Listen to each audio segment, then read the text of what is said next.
So, imagine this. A convicted sex trafficker who's currently serving a 20-year sentence makes an incredible offer from behind bars. She says she's willing to talk all about Jeffrey Epstein's network, but her testimony, well, it comes with a pretty steep price, a presidential pardon. It really makes you wonder, what secrets could Ghislaine Maxwell possibly hold that she thinks are worth her freedom? And that's really the million-dollar question hanging over this whole saga, isn't it? What kind of information does she have that she believes is so valuable it could actually be traded for her own liberty? All right, so let's break down the specific deal that's causing such an uproar. It's a very direct and, frankly, an incredibly audacious bid for clemency. Now, pay close attention to the language her lawyer is using here. This isn't just some vague offer to cooperate. Nope, it's a very specific promise. Public testimony, right in front of Congress.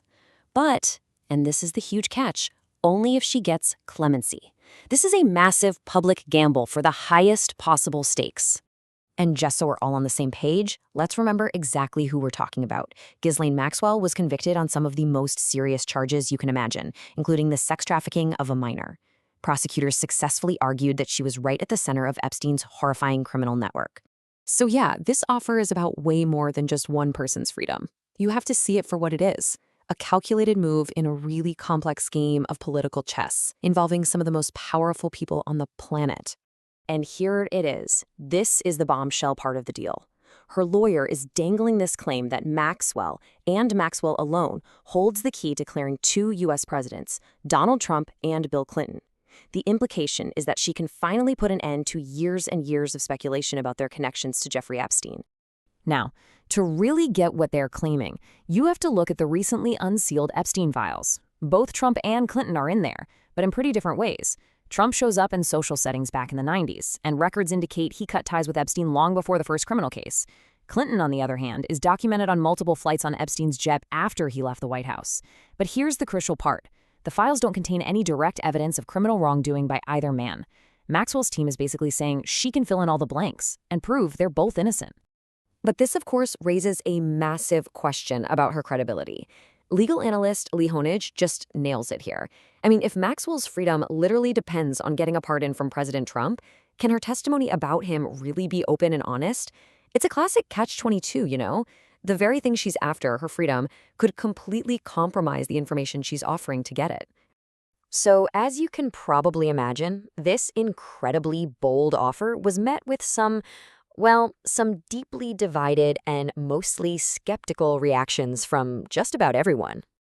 And this is where the plot takes a really sharp turn.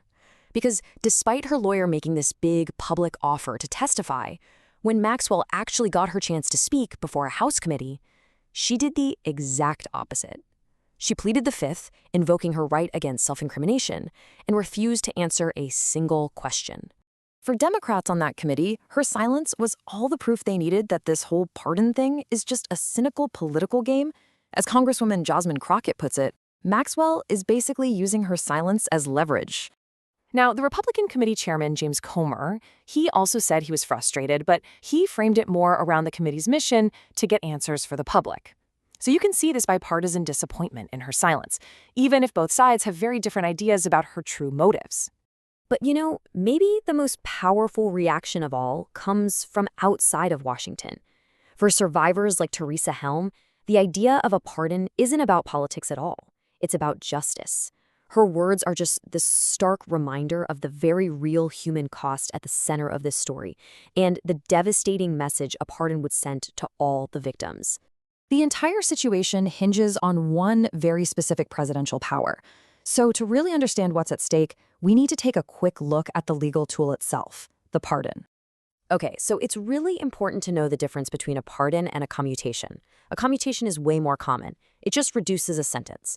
Think of it like getting time off for good behavior, but the conviction stays on your record forever. A full pardon, which is what Maxwell is after, is a whole different beast. It basically wipes the slate clean. The conviction is gone, and all your rights as a citizen are restored. It's a huge deal. Now, the president's pardon power is really broad, but it's not unlimited. According to the Congressional Research Service, it only applies to federal crimes, not state crimes. A president can't use it to stop an impeachment, and they can't pardon crimes that haven't even happened yet. So there are some pretty firm constitutional guardrails in place, even if the power itself is enormous. So now that we've got the political and legal background, let's look at where things stand right now and what might happen next. Things have been moving pretty fast lately. Just last summer, Maxwell sat for a 2-day interview with the Department of Justice. And right after that, she was moved to a lower security prison. Then, more recently, a judge shut down an attempt by Congress to get more control over the Epstein Files. And that all led up to the moment Maxwell pleaded the Fifth in front of that very same committee. So, what was that whole court case about? Well, basically, a group of lawmakers from both parties got fed up with the DOJ's slow pace and all the redactions in the files. So they tried to force the issue. They asked a judge to appoint what's called a special master, which is basically an independent expert, to make sure the Justice Department was actually following the new Transparency Act. And this was the result. The judge said no. He denied the motion, explaining that Maxwell's criminal case is over and done with, and that old case doesn't give the court the power to police how the DOJ is handling a totally separate law. In other words, the court basically told Congress, you're barking up the wrong tree. And that's pretty much where we are now. The courts aren't going to step in, Congress has hit a brick wall with Maxwell herself, and one of the very few people who might have the answers is demanding her freedom in exchange for them. So we're left with this huge, lingering question. Will the full, unvarnished truth about Jeffrey Epstein's network of power and abuse ever actually see the light of day?